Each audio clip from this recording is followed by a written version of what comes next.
Gawas sa kaanyag, gipamatud-an sa mga kandidata sa mutya ng Davao 2026 nga ang pagkaganda bawenya doon na say kasing-kasing nga mangulo ug iduso ang ilang katako sa pagserbisyo. Kini pinaagi sa ilang pagpakitang gilas sa mga kompetisyon atol sa Coronation Night sa mutya ng Davao 2026.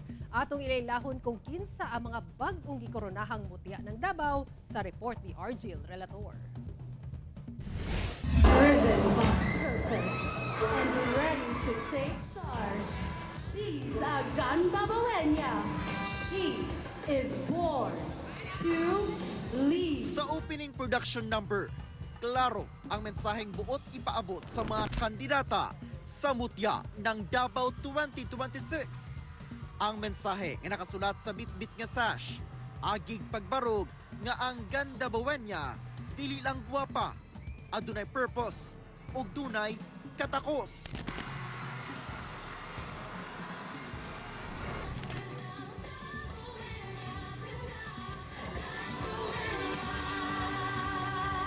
Dunasay pasabog nga bag-ong segment ang Playsuit and Wings competition. Gikan sa 20 candidates, gipili ang top 10, diin 80% sa scores kay gikan sa preliminary competitions. 10 candidates ang mirampa, suot ang ilang evening gown ug nagpakitang gilas sa pagtubag sa casual interview segment nga Finish the Line. 5 ang misalang sa final question and answer portion.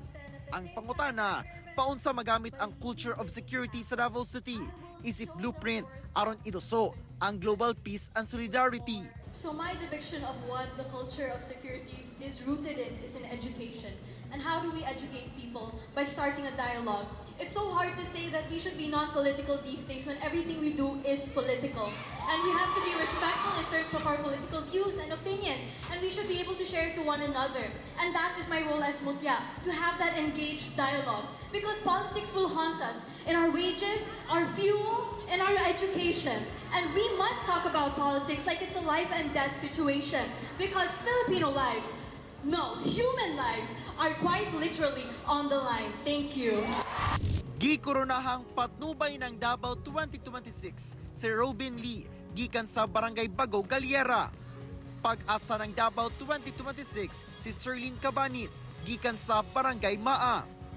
Sinag ng Davao 2026 si Christine Joy Bermudo gikan sa Barangay Matina Crossing. Diwa ng Davao 2026 si Joanna Ubas gikan sa Barangay Kalinan Proper. Ug ang mutya ng Davao 2026.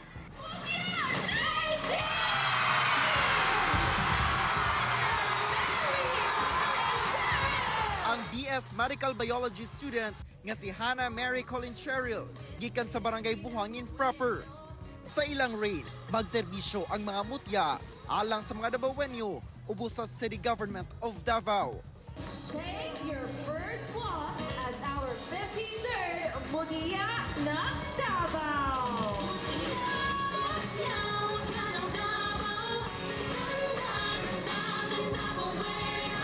Kauban si Leo Arcajes sa kamera. Ako si Argel Relator. 1. Mindanao.